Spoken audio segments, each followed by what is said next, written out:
ಅಣ್ಣ MLA ಅವ್ರನ್ನು ಒಳ ಮೀಸಲಾತಿ ಬಗ್ಗೆ ಕೇಳಬೇಕಿತ್ತಾ? ಈಗ ಸಿಗಲ್ಲ ಅವರು. ಹೋಗು.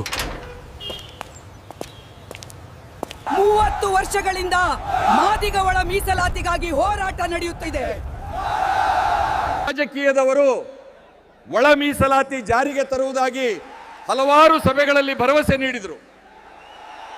ಆದರೆ ಎನ್ನೆ ತರದ ಒಳ ಮೀಸಲಾತಿ ಸರಿಯಾಗಿ ಜಾರಿ ಆಗಲಿಲ್ಲ. ಮಾದಿಗರಿಗೆ ಸಿಗಬೇಕಾದ ಸಂವಿಧಾನಬದ್ಧ ಮೀಸಲಾತಿ ಇನ್ನೂ ಸಿಗಲಿಲ್ಲ. ಎಲೆಕ್ಷನ್ ಹತ್ರ ಬಂದಾಗ ಮತ್ತೆ ಅದೇ ಮಾತುಗಳು ಮಾಡಿಕೊಡ್ತೀವಿ ಎಂದು ಹೇಳಿದರು. ಆದರೆ ಅದು ನಡೆಯಲಿಲ್ಲ.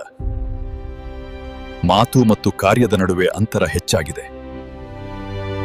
ಮುಖ್ಯಮಂತ್ರಿ ಸಿದ್ದರಾಮಯ್ಯನವರು HC ಮಹದೇವಪ್ಪ ಮಾಜಿ ಸಚಿವ ಆಂಜನೇಯನ ಮುಂದೆ ಬಿಟ್ಟು ನಂಬಿಸುವ ಹುನ್ನಾರ ನಡೆಸ್ತಾ ಇದ್ದಾರೆ. ದಾವಣಗೆರೆ ಬೈ ಎಲೆಕ್ಷನ್ ಸಂದರ್ಭದಲ್ಲಿ ಈ ವಿಚಾರಗಳು ಮತ್ತೆ ತೀವ್ರವಾಗಿ ಕೇಳಿಸ್ತಿವೆ. ಮತ್ತೆ ಭರವಸೆಗಳು, ಮತ್ತೆ ನಂಬಿಸುವ ಹುನ್ನಾರಗಳು. ಆದರೆ ಜನರು ಈಗ ಗಮನಿಸ್ತಾ ಇದ್ದಾರೆ. ನಮ್ಮ ಜನಾಂಗ ಈಗ ಪ್ರಶ್ನಿಸಲೇಬೇಕು.